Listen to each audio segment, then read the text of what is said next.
भगवान की कथा में भक्तों की सेवा करने का बहुत बड़ा फल होता है। ठीक है, बहुत बड़ा फल होता है। आपने अच्छा इतने में अमरनाथ गए हैं एक आध की नहीं? कोई नहीं गया। अब तुम सुनो, मैं अमरनाथ जाने के लिए तैयार। दिल्ली में था, पुरानी दिल्ली रेलवे स्टेशन पर। भूख लगी तो कहीं चलो कुछ भोजन पानी हो जाए। तो दो लोग थे, हम गए एक जगह होटल में। तो उन्होंने हमारा बहाना देखा कि बहाना मतलब पहले तो वैसे ही था, लेकिन कंबल देखे। अब एक बार बताओ, जून में कंबल कौन रखता है बड़ी गर्मी में?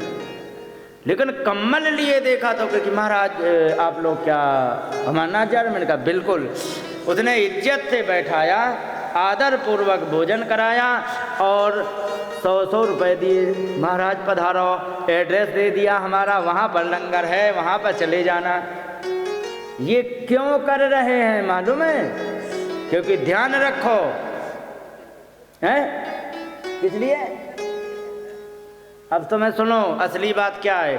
यदि कोई भजन कर रहा हो और उसको असुविधा ना हो, इस बात का यदि कोई ध्यान रखता है ना, तो उसके द्वारा कमाया हुआ भजन का प्रभाव उसको भी मिलता जो उसकी सेवा करता। उदाहरण, रावण ने तपस्या की थी, कुंभकर्ण ने तपस्या की थी, लंकिनी ने भी तपस्या की थी।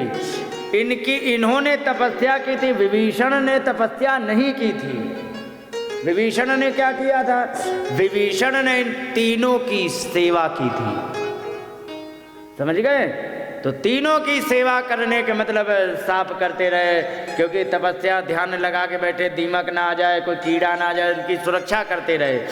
परिणाम ये हुआ कि ब्रह्मा जी वरदान देने आए तो विभीषण को भी वरदान दिया। समझ गए? तो भगवान के भक्त की सेवा करने का बहुत बड़ा फल होता है। एक और उदाहरण दे दे। एक बार क्या हुआ, अकाल पड़ गया। ठीक है, और अकाल जब पड़ा तो गुरु नानक देव जी के यहाँ भी भुखमरी की नौबत आ गई। उनके पिताजी ने 2-4 किलो गेहूं इकट्ठे किए जैसे तैसे, और उन्होंने सोचा कि हम ये गेहूं बो देंगे तो कुछ नहीं तो 2-4 महीने को खाने का जुगाड़ तो हो ही जाएगा। गुरु नानक देव जी से कहा कि जाओ लाला इन गेहूं को बो आओ खेत में। उन्होंने कहा ठीक है। आगे देखा, बोने जा रहे थे तो रास्ते में 4 महात्मा तड़प रहे थे। किससे? अकाल तो पड़ा ही था, भुखमरी से तड़प रहे थे। तो नानक देव जी ने कहा महाराज आपको क्या परेशानी है? क्योंकि क्या बताया जाए, 4 दिन हो गए भोजन नहीं मिला है। उन्होंने कहा भोजन नहीं मिला? क्योंकि हाँ, तुरंत आसपास की माताओं को बुलाया। किनको? आसपास की माताओं को। क्यों? सबको दे दिए 2-2, 250-250 ग्राम गेहूं। ठीक है, और कहा जाओ जल्दी पीस लाओ, क्योंकि चक्की तो तब होती नहीं थी, घर की चक्की होती थी। तो जाओ माताओं पीस लाओ। पीस के सबने आटा दिया, आटा दे करके सबने अपने अपने घर से अचार सब्जी जो बनी सो दिया और उन महात्माओं को भोजन करा दिया। अब वे तड़पते हुए महात्माओं के, भगवान के भक्तों को भोजन कराया और भोजन करा के लौट आए। पिताजी ने कहा लाला तुमने गेहूं बो दिए? क्योंकि जी पिताजी मैंने गेहूं बो दिए हैं, और ऐसे गेहूं बोए हैं कि पीढ़ियां बीत जाएंगी लेकिन वो फसल नहीं काट पाएंगे। ऐसी मैंने फसल बोई है। तो आज भी तुम देख लो जितने भी लंगर चल रहे हैं। अच्छा एक बात आपको पता है, लगातार नॉन स्टॉप लंगर कहाँ चलते हैं मालूम है? गुरुद्वारों में। समझ गए? अमृतसर चले जाओ, 3-4 लाख लोगों को प्रतिदिन भोजन कराया जाता है।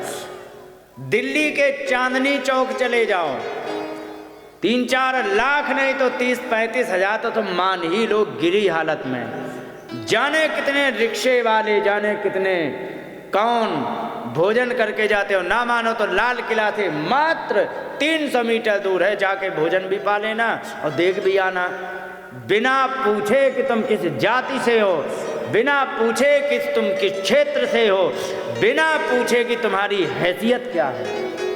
और एक बात और विशेषता बता दें, चाहे तुम करोड़पति हो, ठीक है, और चाहे तुम भिखारी हो, लाइन एक ही लगेगी।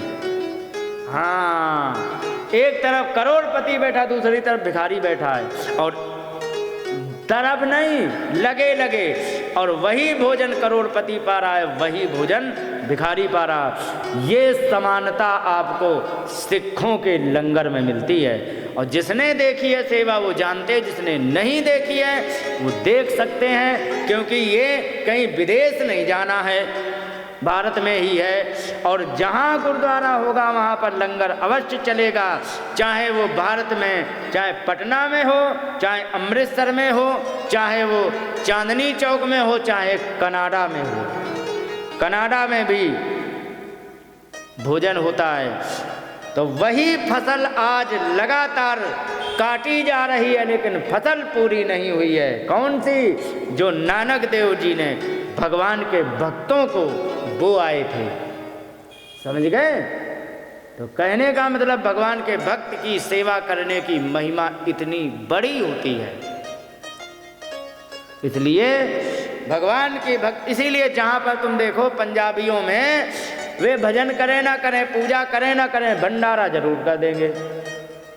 हाँ, भंडारा तुम्हें भोजन की कभी भी पंजाबियों के यहाँ कमी नहीं मिलेगी, समझ गए? तो क्यों? उनके चरित्र में है कि भोजन करा के ही सोना है। महात्मा का जो कहीं बैठा मिल जाए, महाराज ਤੁਹਾਡੇ की हाल है? चंगे हैं जी चंगे, चाय हो गई? नहीं हुई, अच्छा आ जाओ चाय पिलाएंगे। अगर जो कहीं घर से निकल जाओ, महाराज हाथ जोड़ के बुलाएंगे, भोजन हो गया? घर में तुरंत भोजन कराएंगे।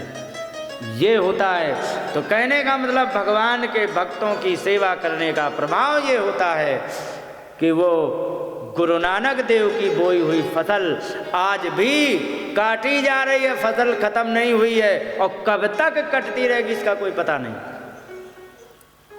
तो भगवान के भक्तों की सेवा अवश्य करनी चाहिए। बोलिए गोविंद भगवान की।